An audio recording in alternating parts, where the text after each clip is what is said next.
Hello students, before we move on please channel को like, share और subscribe करें। और एक बहुत इंपॉर्टेंट इन्फॉर्मेशन, अगर आपको इस वीडियो के नोट्स चाहिए तो डिस्क्रिप्शन बॉक्स में डाउनलोड लिंक चेक करें। शुक्रिया। इस वीडियो में हम पढ़ेंगे यूनिट 4 ब्यूरोक्रेटिक अप्रोच। आज हम देखेंगे कि ब्यूरोक्रेसी कैसे मॉडर्न गवर्नेंस को शेप करती है। चलो शुरू करते हैं। इन दिस वीडियो हम कवर करेंगे 1. इंट्रोडक्शन। स्टूडेंट्स जानेंगे ब्यूरोक्रेसी का इवोल्यूशन और पब्लिक एडमिनिस्ट्रेशन में इसका role. 2. Nature of bureaucracy. Students समझेंगे ब्यूरोक्रेसी को एफिशिएंसी का टूल और पावर का इंस्ट्रूमेंट दोनों तरह से। 3. Pre Weberian bureaucratic narratives. Students सीखेंगे वेबर से पहले वाले थिंकर्स की व्यूज। J.S. Mills views. मिल के हिसाब से ब्यूरोक्रेसी एक स्किल्ड और न्यूट्रल सिस्टम है। Hegel's perspective. हेगेल का यूनिवर्सल क्लास का आइडिया जो पब्लिक गुड के लिए काम करता है। Marx's views. मार्क्स की क्रिटिसिज्म, ब्यूरोक्रेसी सीक्रेटिव और ruling class driven. Power elite concept. देखेंगे मोस्का, परेटो और मिकल्स की elite dominance theory. 4. Bureaucratic approach of Max Weber. Students सीखेंगे वेबर की लीगल, रैशनल, हायरार्किकल और rule based bureaucracy. 5. Post Weberian perspectives. Students समझेंगे public choice theory और जाक की human centric bureaucracy. 6. The way forward. Students जानेंगे democratic accountability और citizen engagement की इंपॉर्टेंस। 7. कंक्लूजन। स्टूडेंट्स पूरा ब्यूरोक्रेटिक एवोल्यूशन समराइज कर पाएंगे। Before we move on please like, share and subscribe the channel. Thank you. Let's see next topic. 1. Introduction. 1. Bureaucracy एक ऐसा system है जिसमें ट्रेन्ड ऑफिसर्स गवर्नमेंट को smooth तरीके से चलने में हेल्प करते हैं।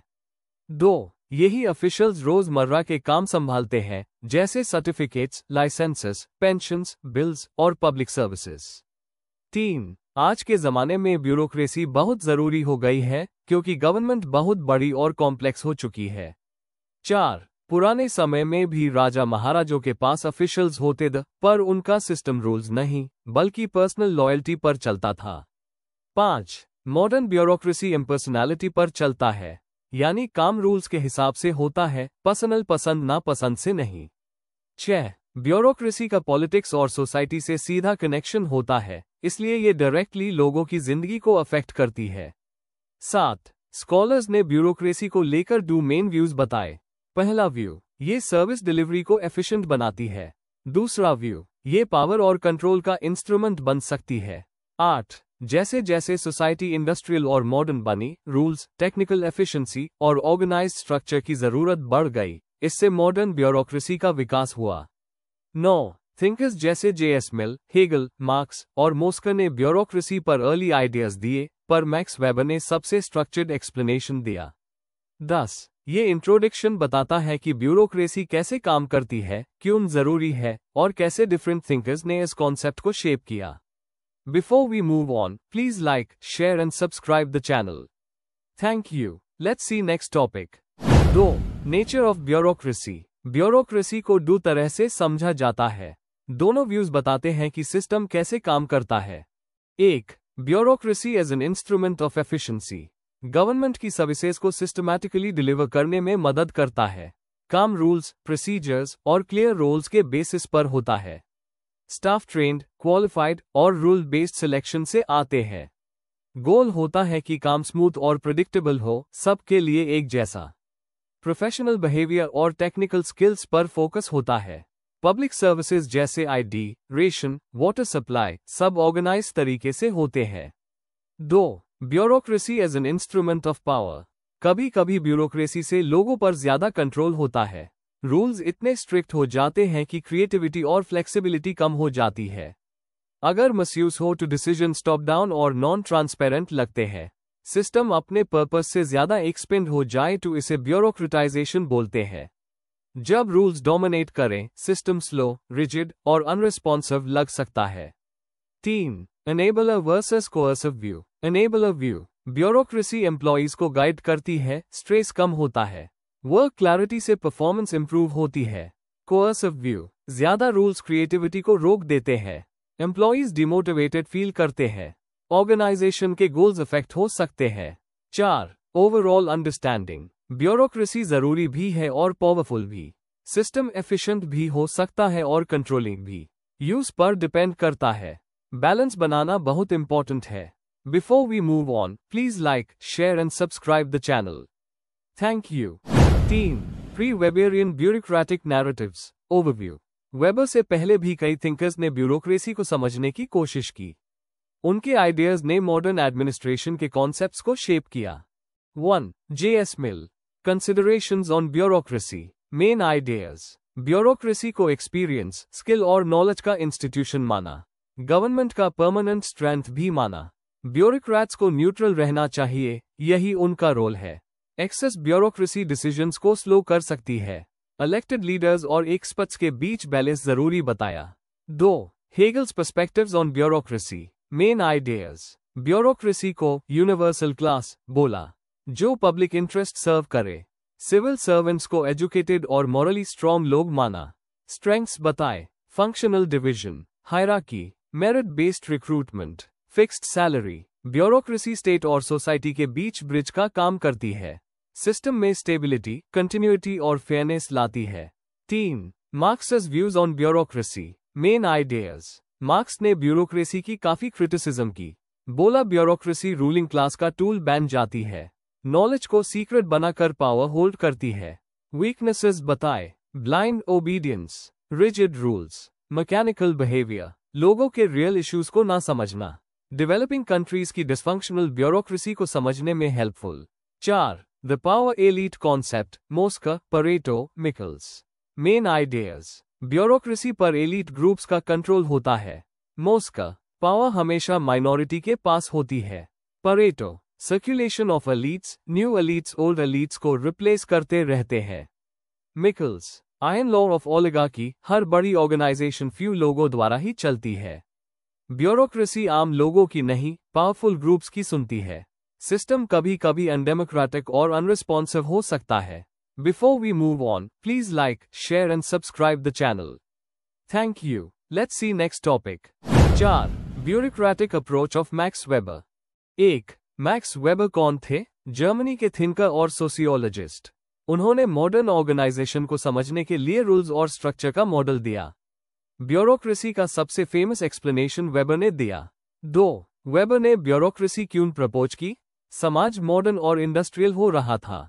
एडमिनिस्ट्रेशन को लॉजिकल, एफिशिएंट और प्रिडिक्टेबल बनाना जरूरी था। पर्सनल बायस को हटाकर न्यूट्रल सिस्टम चाहिए था। 3. वेबर की ब्यूरोक्रेसी की main features. 1. Legal rational authority. Decision laws और रूल्स के बेस पर होते हैं। पावर इंडिविजुअल से नहीं, पोजीशन से आती है। 2. Clear hierarchy. ऑर्गेनाइजेशन एक पिरामिड जैसा होता है, हर एम्प्लॉय को अपना सुपीरियर पता होता है। 3. Division of labour. काम छोटे छोटे टास्क्स में डिवाइडेड, हर एम्प्लॉय का क्लियर जॉब रोल होता है। 4. Merit based recruitment. Recruitment exams और क्वालिफिकेशंस के बेसिस पर, फेवरेटिज्म या पर्सनल इन्फ्लुएंस अलाउड नहीं। 5. Formal rules and procedures. सब काम रिटन रूल्स फॉलो करके होता है, इससे फेयरनेस और कंसिस्टेंसी बनी रहती है। 6. Written documentation. हर डिसीजन का रिकॉर्ड मेंटेन होता है, अकाउंटेबिलिटी इजी होती है। 7. Full time professional staff. Bureaucrats full time salaried employees होते हैं, ट्रेनिंग और प्रमोशन परफॉर्मेंस के बेसिस पर। 4. वेबर की सोच ब्यूरोक्रेसी के बारे में। ब्यूरोक्रेसी काम को फास्ट, एक्यूरेट और फेयर बनाती है। इमोशनल डिसीजंस कम होते हैं, रूल्स सबके लिए इक्वल अप्लाई होते हैं। लार्ज सोसाइटीज के लिए best system. 5. Strengths predictable system, biased decisions कम, clear structure, long term stability. 6. Criticisms, बहुत रिजिड और रूल बाउंड, काम स्लो हो सकता है, क्रिएटिविटी रिड्यूस होती है, ज्यादा paper work. Before we move on, please like, share and subscribe the channel. Thank you. Let's see next topic. 5.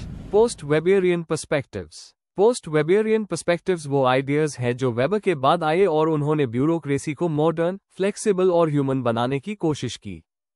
1. Public choice approach कहता है ब्यूरोक्रेट्स कभी कभी अपना फायदा देखते हैं, बजट और पावर बढ़ाने की कोशिश कर सकते हैं। ब्यूरोक्रेसी को स्लो, रिजिड और नॉन अकाउंटेबल बोलता है, सजेस्ट करता है competition, decentralisation, performance check. Citizens को कस्टमर्स जैसा ट्रीट करने की बात करता है। 2. Jaques, general theory of bureaucracy. Weber की रिजिड ब्यूरोक्रेसी को ह्यूमन बनाने की बात करता है। ऑर्गेनाइजेशन को फेयर और एम्प्लॉय फ्रेंडली होना चाहिए। एम्प्लॉयज को डिसीजन प्रोसेस में थोड़ी पार्टिसिपेशन मिलनी चाहिए। मिक्स्ड इकोनॉमी अप्रोच सपोर्ट करता है। Time span discretion, high level jobs, long term decisions, low level jobs, short term tasks. 3. Humanising bureaucracy approach employ के वेलबींग को प्रायोरिटी देता है। इनोवेशन और क्रिएटिविटी को एनकरेज करता है। हायरार्की के प्रेशर को कम करता है। अकाउंटेबिलिटी के साथ कैपेबिलिटी पर भी focus. 4. Citizen engagement based perspective bureaucracy को सिटीजन्स के साथ डायरेक्ट कनेक्ट रखना चाहिए। Surveys, online feedback, digital tools का यूज। सरकार को सर्विस प्रोवाइडर की तरह काम करना चाहिए। सोशल मीडिया की वजह से सिटीजन एक्सपेक्टेशंस बढ़ गई है। 5. New public service Denhardt focus, serve the citizens not control them. Bureaucrats को सुनना चाहिए, कोलैबोरेट करना चाहिए। Public interest means democratic values सबसे important. Traditional top down approach को अपोज करता है। Before we move on, please like, share and subscribe the channel. Thank you. Let's see next topic. 6. Conclusion. 1. Weber से पहले भी काफी थिंकर्स ने bureaucracy को समझने की कोशिश की, जैसे मिल, हेगल, मार्क्स, मिकल्स और मोस्का। 2. J.S. मिल के हिसाब से ब्यूरोक्रेसी सही गवर्नेंस और सिटीजन्स की प्रोग्रेस के लिए जरूरी है। 3. हेगेल ने ब्यूरोक्रेसी को यूनिवर्सल क्लास बताया जो पब्लिक इंटरेस्ट के लिए काम करती है, मेरिट, रूल्स और हायरार्की पर बेस्ड। 4. कार्ल मार्क्स ने ब्यूरोक्रेसी की काफी क्रिटिसिज्म की, स्पेशली कि ये पावरफुल क्लासेस के कंट्रोल में होती है। 5. मार्क्स कहता है ब्यूरोक्रेसी में सीक्रेटिवनेस होती है, नॉलेज सिर्फ थोड़े लोगों के पास होती है, ब्लाइंड ओबीडियंस बढ़ सकती है, रूल्स बहुत रिजिड बन जाते हैं। 6. मिकल्स और मोस्कर ने पावर और एलिट डोमिनेशन पर फोकस किया, कैसे कुछ लोग ब्यूरोक्रेसी को कंट्रोल करते हैं।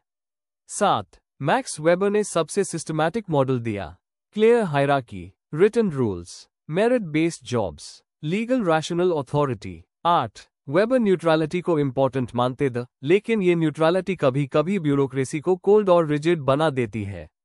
9. एलियट जाक ने एक ह्यूमन फ्रेंडली ब्यूरोक्रेसी प्रपोज की, जिसमें एम्प्लॉय पार्टिसिपेशन और कम्युनिटी इन्वॉल्वमेंट हो। 10. पब्लिक चॉइस थिंकर्स ने ब्यूरोक्रेसी को स्लो, कॉस्टली और अनअकाउंटेबल बताया। 11. आज के टाइम में फोकस है accountability, transparency, citizen engagement, democratic values. 12. Overall conclusion, bureaucracy useful भी है और प्रॉब्लमैटिक भी, इसलिए इसे मॉडर्न डेमोक्रेसी के हिसाब से कॉन्स्टेंटली इंप्रूव करना जरूरी है। Before we end, please like, share and subscribe the channel for more such study materials and one important information. अगर आपको नोट्स चाहिए तो डिस्क्रिप्शन बॉक्स में डाउनलोड लिंक दिया हुआ है, जरूर चेक करें। Thank you.